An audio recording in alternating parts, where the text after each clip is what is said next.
My 3-year-old daughter said that we have an emergency. We had to hurry to get to Barb just now. And my mom asked why, what is the emergency? And she goes, there's a bad man trying to take our school. On the 8th, a man came to our door.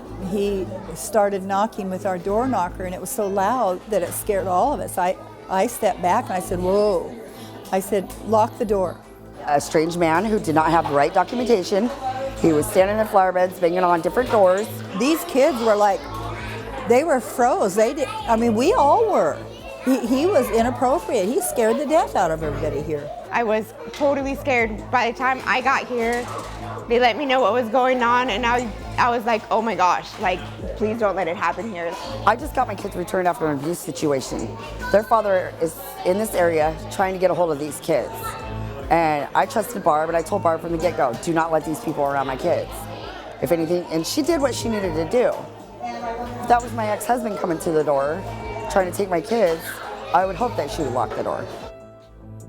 I went out there and I said, well, I need your supervisor to call me.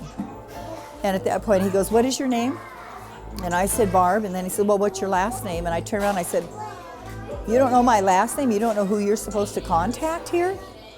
And I just turned around and walked in the door.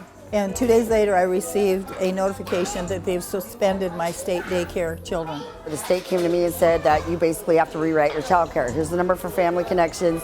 Call them, move your kids out of there now. Well, I said, I walk. I have 3-year-old twins. There's no places anywhere nearby that will take 3-year-old twins.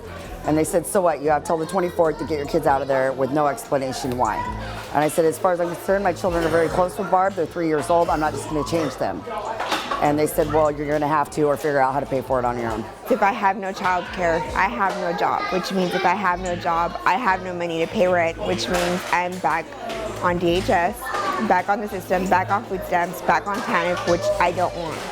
And it makes no sense. It makes absolutely no sense, because jobs are going to be lost, classes are going to be missed, kids are going to get bounced around. I have girls that have had a hard life, and they're trying to come back. And we work with them. Some of these kids I've worked with 2 or 3 years, and parents have a job and they're trying to bring their life up better. That's what DHS and us and everybody, that's our goal, is to get these parents self-sufficient. When a person will not allow us to ensure safety of kids that we're paying for, we are going to take that every single time very seriously. And so we will take administrative action when that happens. That is a huge red flag to me. When a provider refuses entry of a DHS employee who appropriately identifies themselves with their state ID, with their business card, with an opportunity to contact a supervisor, when a provider has agreed in their application and through their training and rules that will allow us to do unannounced visits, and it's in their provider manual, and they refuse to do that, they will be failed each and every time. You're really going to put these kids in this area? I said, where they're not going to have daycare and whatever. I said, on the 24th, they actually don't have daycare. And he says, well, we have to know that they're not in danger.